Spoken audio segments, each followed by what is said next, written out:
الحمد لله نحمده ونستعينه ونستغفره ونؤمن به ونتوكل عليه ونعوذ بالله من شرور أنفسنا ومن سيئات أعمالنا من يهد الله فلا مضل له ومن يضلله فلا هادي له ونشهد أن لا إله إلا الله وحده لا شريك له ونشهد أن سيدنا وسندنا وحبيبنا وحبيب ربنا وطبيبنا وطبيب قلوبنا ومولانا محمدا عبده ورسوله صلى الله تعالى عليه وعلى آله وأصحابه وبارك وسلم تسليما كثيرا كثيرا أما بعد فأعوذ بالله من الشيطان الرجيم بسم الله الرحمن الرحيم من عمل صالحا من ذكر أو أنثى وهو مؤمن فلنحيينه حياة طيبة ولنجزينهم أجرهم بأحسن ما كانوا يعملون وقال الله تعالى سبحان الذي أسرى بعبده ليلا من المسجد الحرام إلى المسجد الأقصى الذي باركنا حوله لنريه من آياتنا إنه هو السميع البصير.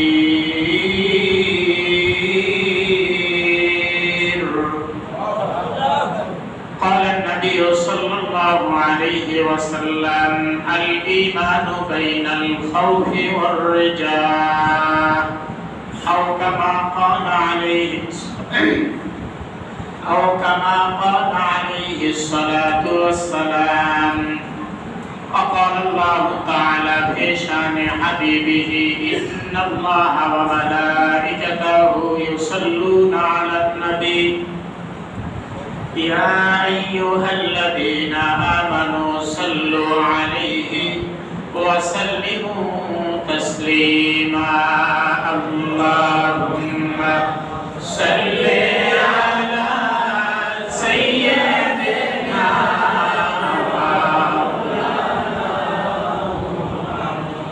وعلى آله سيدنا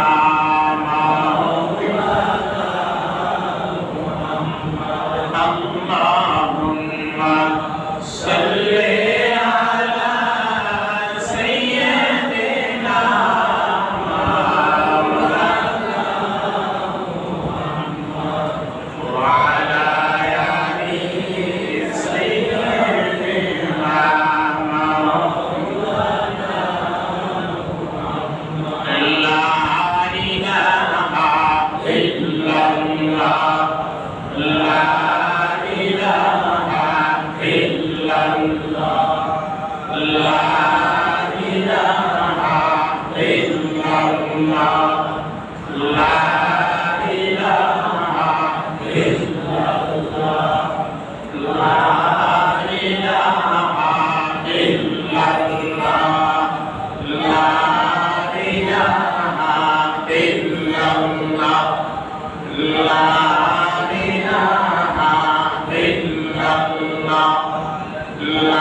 আলহামদুলিল্লাহ। আল্লাহ রাব্বুল আলামিনের দরবারে সর্বপ্রথম আমরা শুকরিয়া আদায় করি যে আল্লাহ রাব্বুল আলামিন আমাদেরকে শাওয়াল মাসের দ্বিতীয় সপ্তাহে জুমার নামাজ আদায়ের জন্য আল্লাহ রাব্বুল আলামিন সমস্ত গুনাহের থেকে পৃথক করে মুক্ত রেখে পবিত্র ঘর মসজিদের ভিতরে আসার বসার তৌফিক দান করেছেন। এজন্য সেই মালিকের দরবারে সর্বপ্রথম কালিমাতুশ শুকর আদায় করে জোরে আওয়াজ দিয়ে বলি আলহামদুলিল্লাহ। আর একটু জোরে আওয়াজ দিয়ে বলি আলহামদুলিল্লাহ। সম্মানিত হাজিরিন, গোটা বিশ্বের ভিতরে বর্তমানে যে অবস্থা চলতেছে, মুসলমানের উপরে নির্যাতন নিপীড়ন চলছে, এমনকি মুসলমানদের ইবাদতের ঘর মসজিদ নিয়েও কাফেরদের বিভিন্ন ষড়যন্ত্র চক্রান্ত চলতেছে। আজকে আমরা দেখতে পাই সেই মসজিদে আকসা, যে মসজিদটা ছিলেন মুসলমানদের সর্বপ্রথম কাবা, কিবলা, যে মসজিদের দিকে ফিরে মুসলমানরা সর্বপ্রথমে নামাজ আদায় করতেন। আজ পর্যন্ত ইসলাম মুসলমানদেরকে এমনটা শিক্ষা দেয় নাই যে মুসলমানরা কাফের বেঈমানদের উপরে অনার্থকভাবে অত্যাচার, নিপীড়ন, নির্যাতন অথবা তাদের ইবাদতের কোনো ক্ষতি করতে কোনো মুসলমান কোনোদিন চায় না, সামনে থেকেও কোনোদিন যাবে না। রাসূল আকরাম সাল্লাল্লাহু আলাইহি ওয়াসাল্লাম কাফেরদের বিরুদ্ধে যতবার জিহাদ ঘোষণা করেছেন, যতবার যুদ্ধ করেছেন, কোনোদিন রাসূল সাল্লাল্লাহু আলাইহি ওয়াসাল্লাম নিজের পক্ষ দিয়ে যুদ্ধ জিহাদ ঘোষণা করেন নাই। সর্বপ্রথম জিহাদের ঘোষণাটা আসতেন কাফেরদের পক্ষ দিয়ে। আমার নবীজি সেটাকে অ্যাকসেপ্ট করতেন, গ্রহণ করতেন, বলতেন ঠিক আছে, আমরা মানতে রাজি, আমরা মেনে নিলাম। রাসূল আকরাম সাল্লাল্লাহু আলাইহি ওয়াসাল্লাম মক্কা বিজয়ের পরে, কি বিজয়ের পরে? মক্কা বিজয়ের পরে আল্লাহর নবী সাল্লাল্লাহু আলাইহি ওয়াসাল্লামকে আল্লাহ তাআলা অর্ডার দিলেন যে বাইতুল্লাহ শরীফে নামাজ আদায় চলবে। মক্কা বিজয়ের পরে হযরতে ওমর ফারুক রাদিয়াল্লাহু তাআলা আনহু যখন ইসলাম গ্রহণ করলেন, মুসলমানদের শক্তি তখন বেড়ে গেলেন। হযরতে ওমর ফারুক রাদিয়াল্লাহু তাআলা আনহু বিশ্ব নবীকে বললেন, ইয়া রাসূলুল্লাহ, আমি আপনার কাছে জানতে চাই আপনি কি সত্য নবী কিনা? আল্লাহর নবী বললেন, হ্যাঁ আমি সত্য নবী, যেটা আল্লাহ তাআলা কোরআনের ভিতরেই ঘোষণা করলেন। হযরতে ওমর ফারুক দ্বিতীয়বার আমার নবীকে প্রশ্ন করলেন, ইয়া রাসূলুল্লাহ, আমি ওমর জানতে চাই আপনি যেই ধর্মের দাওয়াত দিচ্ছেন এই ধর্মটা সত্য কিনা? আমার নবীজি বললেন, আল্লাহ তাআলার কোরআনের আয়াতের দ্বারা তাও প্রমাণ এই ধর্ম সত্য ধর্ম। ইন্নাদ দীনা ইনদাল্লাহিল ইসলাম। দ্বীন এবং ইসলাম এটা আল্লাহ এবং আল্লাহর রাসূলের খুব পছন্দের জিনিস। আর ইসলাম ধর্মটা আল্লাহ পাকের পক্ষ থেকেই আসছে, আল্লাহ পাকের পক্ষ থেকেই ইসলাম আসছে। সম্মানিত হাজিরিন, আমার দিকে তাকান, কোন সমস্যা হলে আস্তে করে সামনে জানায় দেন। ওই লাইনটা বন্ধ আছে। সম্মানিত উপস্থিতি, হযরতে ওমর ফারুক রাদিয়াল্লাহু তাআলা আনহু যখন এই কথাগুলি শুনলেন, ওমর ডাক দিয়ে বললেন, ইয়া রাসূলুল্লাহ, নবী সত্য, ইসলাম সত্য, কোরআন সত্য, মুসলমান সত্য। যেহেতু এত সত্যের পরেও আমরা কেন গোপনে ইবাদত করব? ওমর আপনার ইসলাম গ্রহণ করেছে। ওমর জানাইয়া দিতে চায় আজকের থেকে গোপনে কোনো ইবাদত চলবে না, ইবাদত চলবে তো প্রকাশ্যে ইবাদত চলবে। চিল্লায়া বলেন আলহামদুলিল্লাহ। ইবাদত চলবে কিতে? প্রকাশ্যে ইবাদত চলবে। নবী আমার নামাজের ভিতরে দাঁড়িয়ে গেলেন। ইন্টিমেট টাইমে আল্লাহর পক্ষ দিয়ে জিবরাইল আমিন আলাইহিস সালাতু ওয়াস সালাম নবীজির কাছে আয়েশা নামাজের ভিতরেই মসজিদে আকসার দিক থেকে তার সিনাটা ঘুরাইয়া বাইতুল্লাহর দিকে ঘুরাইয়া দিলেন। সুবহানাল্লাহ। বন্ধুরা আমার, যখনই নবীজি বাইতুল্লাহ দিকে ঘুরাইয়া দিলেন, ঘুরাইয়া দেওয়ার পরে নবীজি সেদিকে ফিরে নামাজ আদায় করলেন। নামাজের পরে নবীজি জিজ্ঞাসা করলেন, জিবরাইল কি ব্যাপার? জিবরাইল ডাক দিয়ে বললেন, ইয়া রাসূলুল্লাহ, সবাই বলি সাল্লাল্লাহু আলাইহি ওয়াসাল্লাম, আজকের থেকে বাইতুল্লাহ হলো আপনার আমার গোটা বিশ্বের মুসলমানদের জন্য কিবলা। আজকের থেকে মুসলমানদের কিবলার নাম হলো বাইতুল্লাহ। কিন্তু সর্বপ্রথম কিবলার নামটা কি ছিল মসজিদে? জোরে আওয়াজ দিয়ে বলেন। ভয় আছে নাকি? সন্দেহ আছে? এটা আল্লাহ তাআলা বলছেন, সুবহানাল্লাযী আসরা বিআবদিহি লাইলাম মিনাল মাসজিদিল হারাম ইলাল মাসজিদিল আকসাল্লাযী বারাকনা হাওলাহু লিনুরিয়াহু মিন আয়াতিনা ইন্নাহু হুয়াস সামিউল আলীম।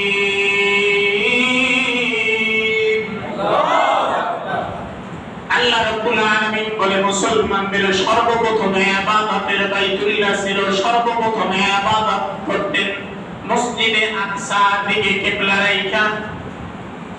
আল্লাহ রাব্বুল আলামিন বাইতুল্লাহকে বিদায় করার পরে, মক্কাতুল মুকাররমা বিদায় করার পরে আল্লাহ তাআলা আস্তে করে নবীর জন্য, আমাদের জন্য, সারা বিশ্বের মুসলমানদের জন্য কিবলা হলো বাইতুল্লাহ। শুধু তাই না, আমার নবীজি যখন মেরাজে যায়, কোথায় যায়? মেরাজে যখন যায়, আমার নবীজি মেরাজ বের হওয়ার পরে তার ঘর থেকে, তার বাসা থেকে, হুজরা খানা থেকে বের হওয়ার পরে সর্বপ্রথম আমার নবীজি গিয়েছিলেন মসজিদে আকসা। আজকের সেই মসজিদে আকসা নিয়া মুসলমানদের গোটা শরীরকে রক্তে রঞ্জিত করা হইতেছে। আজকের আমাদের কি অবস্থা হইতেছে? আজকের আমাদের কি অবস্থা হইতেছে? আজকের ইসলাম নিয়ে যদি কোন উলামায়ে কেরাম কথা বলা শুরু করে, কোন নামাজি, কোন দিনদার যদি রাজপথে নেমে যায়, তখনই তালেবান জঙ্গিবাদ বলে ঘোষণা করা হয়, তখনই যুদ্ধ অপরাধী হিসাবে তাকে ঘোষণা করা হয়। কিন্তু ঈমানই তো দায়িত্ব প্রত্যেকটা মুসলমানের জন্য, ঠিক কিনা? জোরে আওয়াজ দিয়ে বলেন। জবানটাকে আওয়াজ খুলে আল্লাহু আকবার চিল্লায়া বলেন, আল্লাহু আকবার। এটা শুধু আমাদের আলেমদের জন্যই এই দায়িত্ব না, প্রত্যেকটা মানুষের, একেবারে 20 তলা বিল্ডিং এর মালিক ওয়ালা যিনি, বাড়িওয়ালা যিনি, তার থেকে শুরু করে রিকশাওয়ালা পর্যন্ত, ঢুকায় চামার মসি, সকলের জন্য ঈমানি দায়িত্ব হলো আমাদের প্রাণের ঘর মসজিদকে রক্ষা করা, ঠিক কিনা? কিন্তু আজকে দুঃখের বিষয়, সেই মসজিদে আকসার ভিতরে যে অবস্থা চলতেছে, ছোট্ট ছোট্ট বাচ্চাদেরকে নির্মমভাবে হত্যা করা হইতেছে, মা বোনদেরকে ব্যভিচার করা হইতেছে, অত্যাচার করা হইতেছে। আজকের কলিজার ভিতরে আঘাত লাগা দরকার। আপনিও মায়ের সন্তান, আমিও তো মায়ের সন্তান, আমিও তো মায়ের সন্তান। শুধু ঘৃণা করলে হবে না, আপনার অবস্থান থেকে যতটুকু প্রয়োজন অতটুকু জিহাদের ঘোষণা করা। আমাদের বাংলাদেশের মাননীয় প্রধানমন্ত্রী, তাকে আমরা স্বাগতম জানাই, ধন্যবাদ জানাই।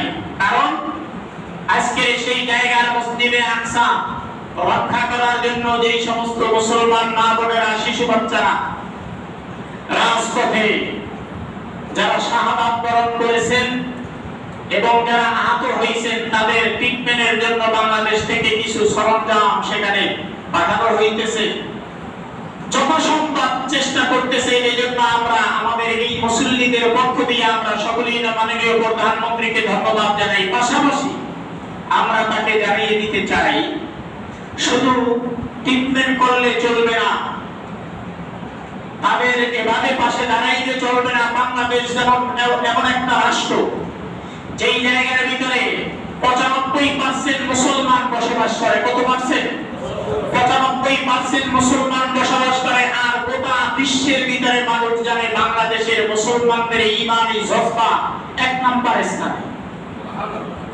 বাংলাদেশের মুসলমানদের ঈমানি জজবা এক নাম্বার স্থানে। যেহেতু আমাদের মাননীয় প্রধানমন্ত্রী উনি মুসলমান নাকি? উনি মুসলমান। আমরা শুনেছি বিভিন্ন পত্রিকার ভিতরে, বিভিন্ন সংবাদের ভিতরে, এবং ওনার নেতা কর্মী যারা তারাই ঘোষণা করেছেন যে আমাদের নেত্রী দৈনিক 2 বার কমপক্ষে কোরআন তেলাওয়াত করেন। কতবার? 2 বার কোরআন তেলাওয়াত করেন, তাহাজ্জুদের নামাজ আদায় করেন, তাহাজ্জুদের নামাজ আদায় করেন।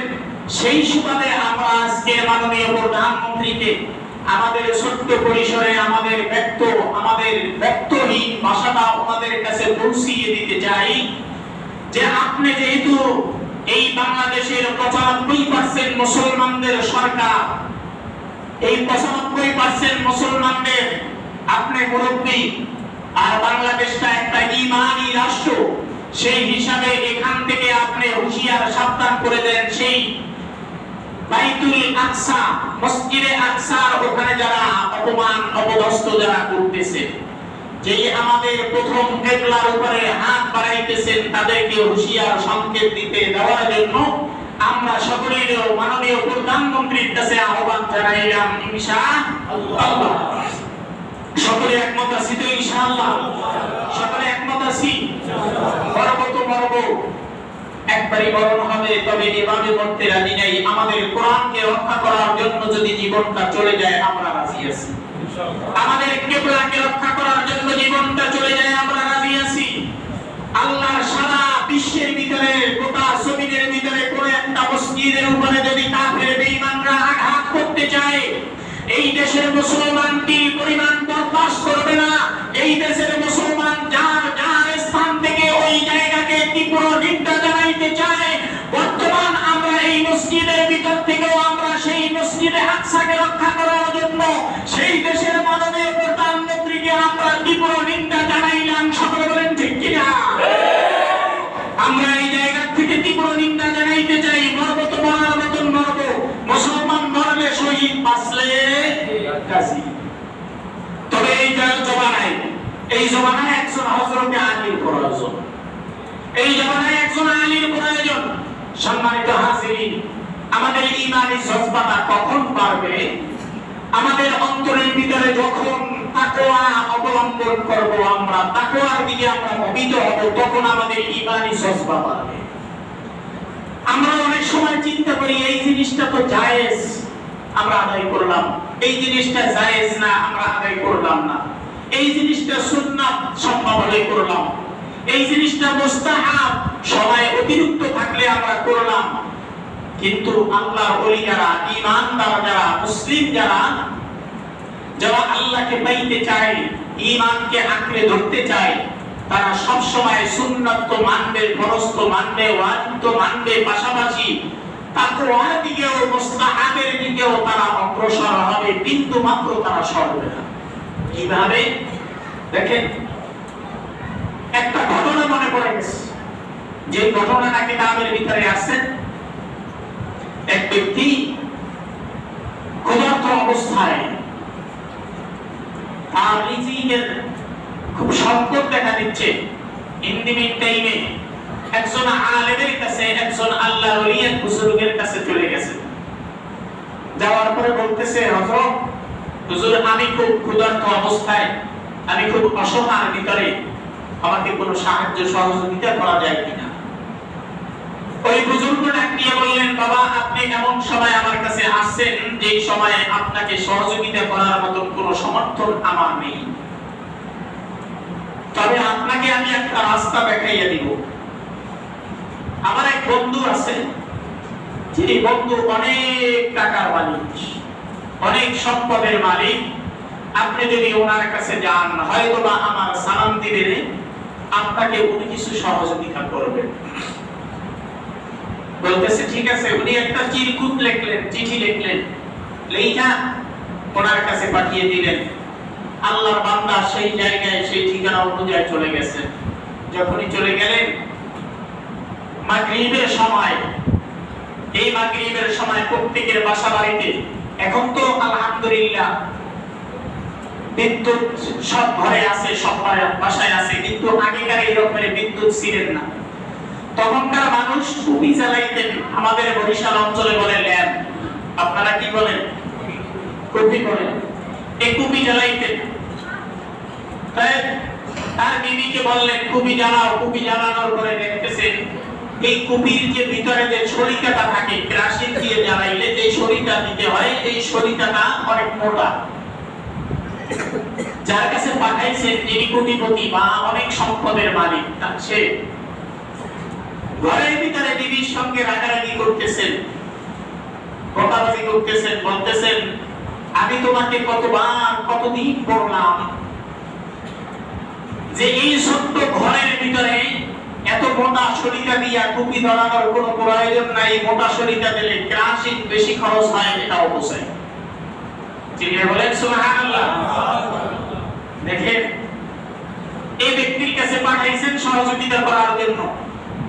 এখন যেই ব্যক্তি স্বাভাবিক একটা কুপি, এইটার সরিকাটা মোটা হওয়ার কারণে স্ত্রীর সঙ্গে রাগারাগি করে, সেই বেচারা কি আপনার মনে হয় কি কিরিপন না দানবীর? জোরে বলেন কিরিপন। আপনার মনে হয়, আমাদেরও মনে হয়, সবারই মনে হয় যে সেই ব্যক্তি কিরিপন হবে।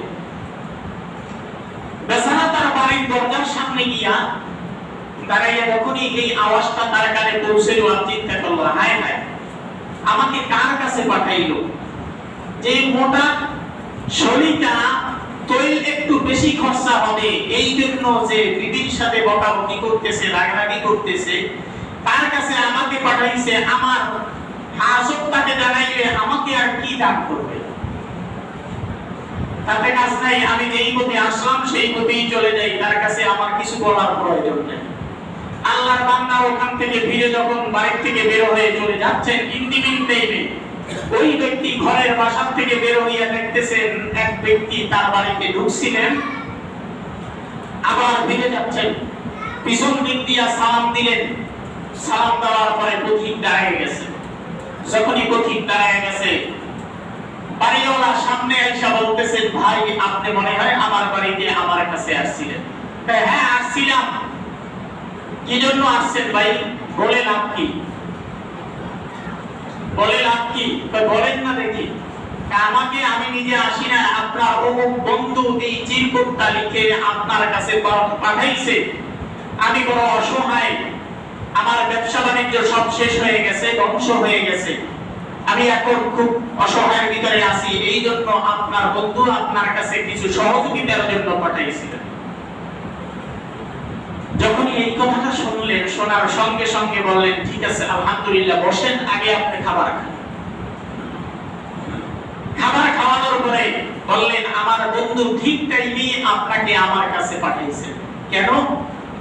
যে আজকেরই মিশর থেকে 200 উট ভর্তি আমার মাল আসতেছেন। চিল্লায়ে বলেন সুবহানাল্লাহ। 200 উট ভর্তি আমার মাল আসতেছে, আপনি তাড়াতাড়ি অমুক পাহাড়ের ওখানে গিয়া দাঁড়ান। এই উটগুলি যিনি আসবে, এই উটের যিনি নেতা থাকবেন, আমার এই কাফেলার যিনি নেতা আমির থাকবেন, তার কাছে আমার এই চিঠিটা আপনি দিবেন তার হাতে। দেওয়ার পরে ওই সমস্ত 200 উট ভর্তি মালগুলি আপনি নিয়ে নেবেন। চিল্লায়ে বলেন সুবহানাল্লাহ। এবার আল্লাহর বান্দা চোখের পানি ছেড়ে দিয়ে বললেন ভাই বুঝতে পারলাম না। এবার বলতেছেন কি বুঝতে পারলেন না বলেন? কিছু সময় আগে ঘরের ভিতরে এক বিবির সঙ্গে এক লোক চিল্লাচিল্লি করতেছিলেন, বকাবকি করতেছিলেন। সামান্য একটা কুপির শরীরে মোটা হওয়ার কারণে সে বলতেছিল ছোট্ট একটা পরিসরের ঘর, এই ঘরের ভিতরে এত আলোর প্রয়োজন নাই। আমি বারবার তোমাকে বলেছিলাম ছোট্ট ঘরের ভিতরে চিকন শরীরটা দিয়ে যথেষ্ট হয়ে যায়, এত মোটা শরীরটা কেন দিছো তুমি কি জানো না? এই মোটা শরীরটা দেওয়ার কারণে অপচয় হইতেছে, তৈল খরচ বেশি হইতেছে, এটা কি তুমি জানো না? এই কথাটা কি আপনি বলছিলেন? তাই কি? হ্যাঁ আমি বলছিলাম। এইবার তো বুঝতে পারলাম না কারণটা কি।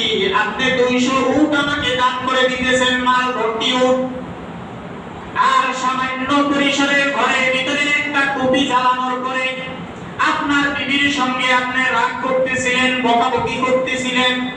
আমি তো আপনাকে মনে করেছিলাম বড় কৃপণ, কিন্তু আপনি 200 উট আমাকে কেন দান করতেছেন আমার বুঝে আসে না। এইবার তাকে বসাইয়া বলতেছে, দোস্ত শোনো, আমার যে ঘরটা, যে রুমটা আছে, এই রুমের ভিতরে যতটুকু আলোর প্রয়োজন তার থেকে বেশি আলো জ্বালাইলে এটা অপচয়। ইন্নাল মুবাজ্জিরিনা কানু ইখওয়ানাশ শায়াতিন, অপচয়কারী হলো শয়তানের ভাই। জোরে আওয়াজ দিয়ে বলেন কার ভাই? অপচয়কারী শয়তানের ভাই।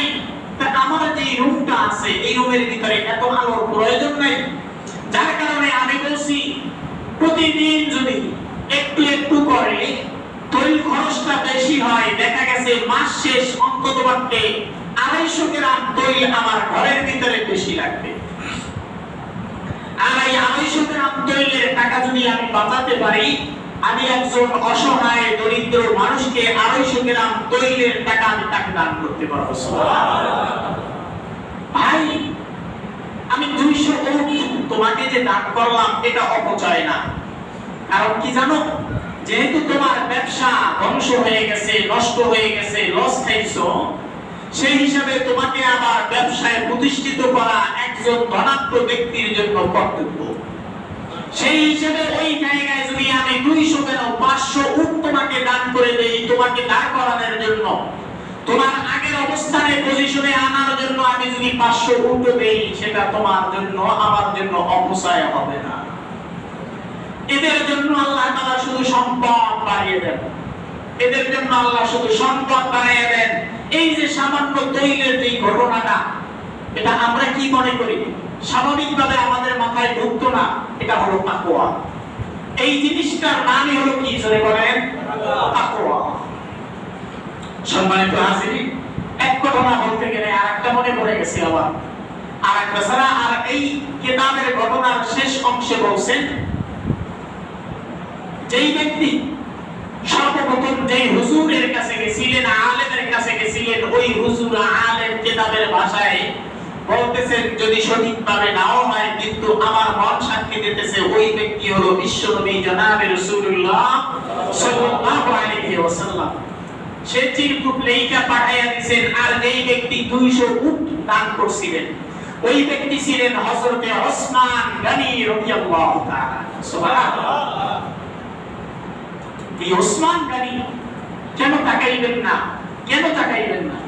আর আজকে বাংলাদেশের ভিতরে, আমাদের এই বাংলাদেশের ভিতরে আপনার বাসার ভিতরে আপনি জমজমাট ভাবে খুব খাবারের আয়োজন করতেছেন, কিন্তু আপনার পাশের ফ্ল্যাটে তার ঘরের ভিতরে খাবারের কোনো আয়োজন চলছে না, কিন্তু খবরটা আপনি আর কি নিছি আজ পর্যন্ত? খবরটা আজ পর্যন্ত নিছি? কখনো নেই নাই। হাজার হাজার টাকা শপিং মলে আমরা ব্যয় করতেছি। শপিং মল থেকে বের হয়ে রিকশায় যখন আমরা চলে আসতেছি, মাত্র 5 টাকা বেশি চাইলে ওই রিকশাওয়ালার উপরে চড়াও হয়ে যায় ওই ধনাঢ্য ব্যক্তি। আপনার অবস্থানটা কোথায় চলে গেছে আপনি নিজে নিজে মনে করেন? আপনি কি মানুষ না হাইওয়ান প্রাণী হয়ে গেছেন? আপনি সেই জায়গায় শপিং মলের ভিতরে আপনি যেই টাকাটা খরচা করছেন, অত টাকা খরচা না করলেও হতো। বাকি টাকা যেই খরচা করলেন সেটা আপনার জন্য অপচয় হলো। আপনার আমার জন্য অপচয় করাটা এটা মনে হয় একটা ফ্যাশনে তৈরি হয়ে গেছে। আর রিকশাওয়ালাকে যদি আপনি ওই জায়গায় 100 টাকাও ভাড়া দিতেন, সেটা কিন্তু অপচয় ছিল না। 100 টাকা নিয়ে বাজার করে তার বেবি বাচ্চাদেরকে নিয়ে সে খাবার খেত, তার জন্য ইহসান হতো। আপনি সেই ইহসান করলেন না। কেমন তাকওয়া আমার ভিতরে, কেমন তাকওয়া! এটা শুধু আপনার না, আমার জন্যও বলতেছি। এটা আমরা সবাই এই রোগে আক্রান্ত, আমরা সবাই।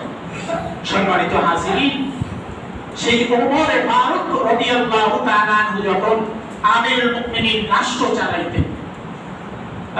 যখন চালাইতেন, সেই দিকে আপনি তাকান, ওমরের রাষ্ট্র চালানোটা কেমন ছিল। সুবহানাল্লাহ। হযরতে ওমর ফারুক রাদিয়াল্লাহু তাআলা আনহু রাতের বেলায় এশার নামাজ আদায় করার পরে রাস্তায় রাস্তায় বের হয়ে যেতেন, গলির ভিতরে ঘুরতেন। কার বাড়িতে খাবার নাই, কার বাড়ি কোন সমস্যা, এই সমস্যাগুলি খুঁজে খুঁজে বের করে যার বাড়িতে খাবার ছিল না তার বাড়ি খাবার পাঠাইতেন। একদিন মরুভূমির রাস্তা দিয়ে মরুভূমির ভিতরে যখন যাইতেছেন, এই মরুভূমির ভিতরে যাইতে যাইতে এক পর্যায়ে অনেক দূরে গিয়ে একটা গ্রাম পাওয়া গেল। এই গ্রামের ভিতরে ঢুকে পড়লেন।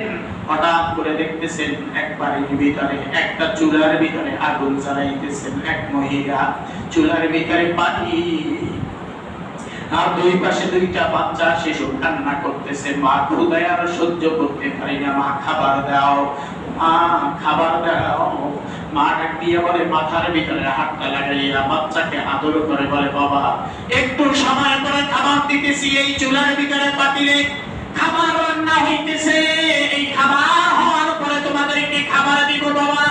এই খাবার হওয়ার আগ পর্যন্ত তোমরা দুই ভাই একটু বিশ্রাম করো, একটু ঘুমিয়ে পড়ো। সন্তানদেরকে আদর করতে করতে এক পর্যায়ে ঘুম পড়াইয়া দিলেন। হযরতে ওমর দূর থেকে সব ঘটনাগুলি দেখলেন।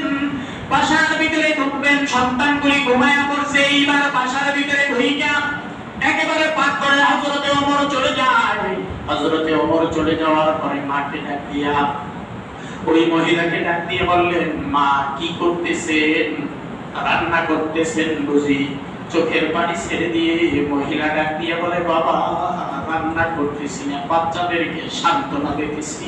আল্লাহু আকবার, বাচ্চাদেরকে সান্ত্বনা দিতেছি। এইবার হযরতে ওমর পাতিলের উপরের ঢাকনাটা লাগাইয়া দেখলেন কোনো চাল নাই, আটা নাই, জব নাই, কিছুই নাই, কোনো কিছুই নাই, শুধু পানি আগুন দিয়ে জ্বালাইতেছেন, উত্তপ্ত করতেছেন।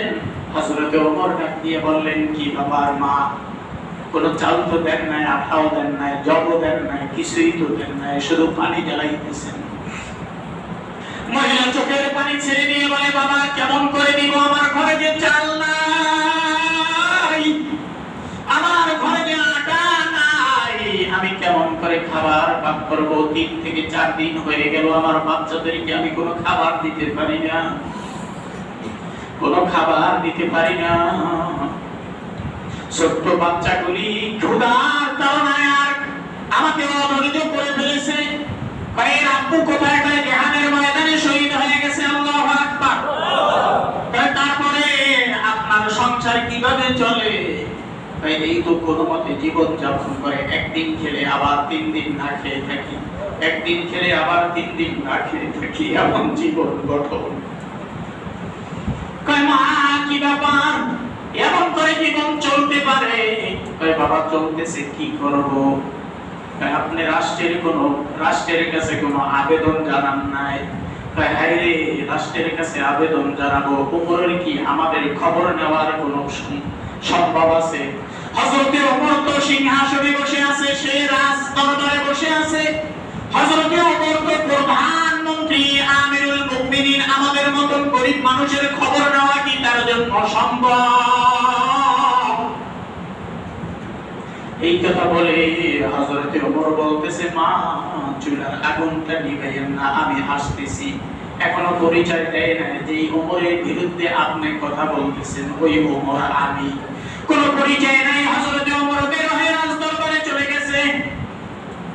খাদেমকে ডাক দিয়ে বললেন, খাদেম আটার বস্তা ল, চিনির বস্তা ল, ডাবের বস্তা ল, বের করে দে। আটার বস্তাটা আমি ওমরের কাঁধের ভিতরে উঠে যাবে। খাদেম বলতেছেন, আমিরুল মুমিনিন কোথায় যাবেন আমাকে বলেন, আমি আটার বস্তা মাথায় নিয়ে বহন করে আপনাকে পৌঁছে দিই। হযরতে ওমর একটা ধমক দিয়া বললেন, ভাই জাহান্নামের আগুন বড় উত্তপ্ত, হাসরের ময়দানের সূর্যটা মাথার উপরে চলে আসবে। যারা ন্যায় বিচার সঠিকভাবে করে নাই, কিয়ামতের ময়দানে আরশের ছায়ার নিচে তারা কিন্তু স্থান পাবে না। গরিবের উপরে যারা ন্যায় বিচার করে নাই, অত্যাচার করেছে, হাসরের ময়দানে ন্যায় বিচারের জন্য তারা আল্লাহর সামনে আসামি হয়ে যাবে। গরিবদের দিকে যারা চোখ দিয়ে তাকায় নাই, তারা নজর দেখে নাই, ওই বড় লোক কিয়ামতের ময়দানে বড় আসামি হয়ে যাবে। আর আমি তো রাষ্ট্রপতি, আমার অবস্থা কি হবে? আমাকে জাহান্নামের আগুন থেকে আমাকে বাঁচতে দে। কাজের কথা বলিস না, তাড়াতাড়ি আটার বস্তাটা আমার পিঠের উপরে উঠাইয়া দে। খালিদ কোনো আর কথা বাড়াইলেন না বাজান। আটার বস্তা হযরতে ওমর পিঠের উপরে নিয়ে এইবারে যাইতেছে, আর খাদেম পিছনে যাইতেছে। এইবার ওই মহিলাকে বললেন, মা আপনি ঘরে যান, আমি আটার দিয়া রুটি বানাইতেছি। খাদেম আর হযরতে ওমর দুইজনে মিলে রুটি বানাইলেন, খাবার তৈরি হয়ে গেছে। এইবার মাকে ডাক দিয়া বলে, মা আপনার বাচ্চাদেরকে উঠান, খাবার খাওয়াবো। হযরতে ওমর নিজের হাতে বাচ্চাগুলিকে খাবার খাওয়ায়। হযরতে ওমরের হাতের খাবার খাইয়া বাচ্চারা বড় তৃপ্তি হইয়া এইবার ওই মহিলাকে বললেন, মা এইবার আপনি খাবার খান। ওমরকে ডাক দিয়ে বলে, বাবা তুমিও খাও। আমি খাবো পরে, আগে আপনি খাবার খাবেন। আমি আপনার খাবার খাওয়াটা আমি তাকাইয়া দেখবো, আমি দেখে আমার কলিজাটা শান্ত বানাইব। এইবার ওই মহিলা খাবার খাইতেছেন, হযরতে ওমর তাকেও খাবার খাওয়াইয়া দেয়। রাষ্ট্রপতি বাজার হযরতে ওমর তাকেও খাবার খাওয়াইয়া দেওয়ার পরে মহিলা এবার হাত তুলে আল্লাহর কাছে ডাক দিয়ে বলে, আল্লাহ ওই ওমর যদি রাষ্ট্রপতি না হইয়া এই যুবক যদি রাষ্ট্রপতি হইতো কতই না ভালো হইতো। চিল্লায় বলেন আল্লাহু আকবার। এই যুবক যদি রাষ্ট্রপতি হইতো কতই না ভালো হইতো। এই যুবক তো আমার কেউ হয় না, আমার কোনো আত্মীয় না, আমার বংশের কোনো লোক না, কিন্তু এই যুবকটা আমার সন্তানদেরকে খাবার খাওয়াইল, আমাকে খাবার খাওয়াইল, পর্যাপ্ত পরিমাণে খাবার আমার ঘরের ভিতরে দিয়ে দিল। শুধু তাই না, আবার আমাকে বলে গেল, আপনি মাস শেষ হওয়ার আগে, খাবার শেষ হওয়ার আগে আমার কাছে আবার একটু খবর পৌঁছাইবে, আমি খাবার আপনার কাছে পাঠিয়ে দিব। খাদেমকে ডাক দিয়া বলল, প্রতি সপ্তাহে আইসা খবর নিবা খাবার আছে না নাই। এই কথা বলার পরে আবার হযরতে ওমর যখন ওখান থেকে বের হয়ে গেছে, রাজদরবারে চলে গেছে, ফজরের নামাজ আদায় করার পরে খাদেমকে পাঠিয়ে দিয়েছে, এই খাদেম যাও, কালকে যেই মহিলার ঘরের ভিতরে আমি খাবার দিয়েছিলাম ওই মহিলাকে আমার সালাম জানাও। খাদেমকে তো আর ওই মহিলা তখন দেখে নাই, চেহারা মনে নাই। খাদেম এসে বলতেছে, আপনাকে হযরতে ওমর তার রাজদরবারে সালাম জানাইছে।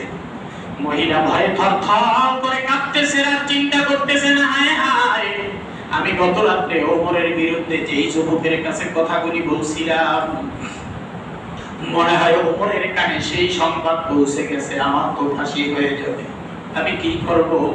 মহিলা ভয়ে থরথর করে কাঁপতে কাঁপতে হযরতে ওমরের সালামের জবাব দিয়া তার দরবারে হাজির। গিয়া দেখতেছেন হযরতে ওমর রাজদরবারে বসা আছে।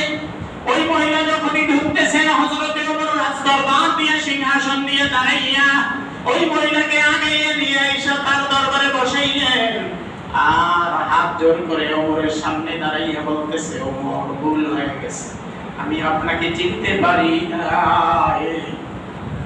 আপনার সামনেই আপনার গীবত, আপনার সামনেই আপনার দোষ বলছিলাম, আপনার নামে আপনার বিরুদ্ধে আমি কথা বলতেছিলাম, গোস্তাখি হয়ে গেছে, মাফ করে দেন। হযরতে ওমরের চোখের পানিগুলি ছেড়ে দিয়ে মহিলাকে বলতেছেন, মা কোনো অন্যায় তো আপনি করেন নাই, বরং আমি অন্যায় করেছি, মেহেরবানি করে আমি ওমরকে আপনি মাফ করে দেন। আমি ওমর আগে আপনার খবর নেওয়ার প্রয়োজন ছিল, নিতে পারি নাই, এই জন্য আপনার কাছে মাপ চাই। কিয়ামতের ময়দানে আমার মালিকের কাছে, আল্লাহর কাছে আমাকে আসামি বানাইয়েন না, আপনি আমাকে মাফ করে দেন, আপনি আমাকে মাফ করে দেন। আর আপনারে বিশেষ একটা কাঠ দেওয়া হলো, যেই কাঠের দ্বারা আপনি প্রতি মাসে খাবার আপনার বাসায় পৌঁছে যাবে। সুবহানাল্লাহ। এর নাম তাকওয়া, এর নাম তাকওয়া। এজন্য আমরা গরিবদের সংবাদ খোঁজ খবর নিব তো ইনশাআল্লাহ। আর আল্লাহ পাকের কাছে দোয়া করতে থাকি, আমাদের ইবাদতের ঘর সেই মসজিদে আকসা যেন আল্লাহ সেই বদ্দিনদের হাত থেকে যেন রক্ষা করে, এই জন্য আমরা দোয়া করতে থাকি। আর সব থেকে বড় জিনিস হলো দোয়া। আর রাজপথে শুধু আলেমরা কিন্তু আন্দোলন করবে না, আপনাদেরও দায়িত্ব আছে, আছে না নাই? আগামী সোমবার, আজকের কি বার মনে নেই, নামাজ পড়তে আসছে তাও মনে নেই।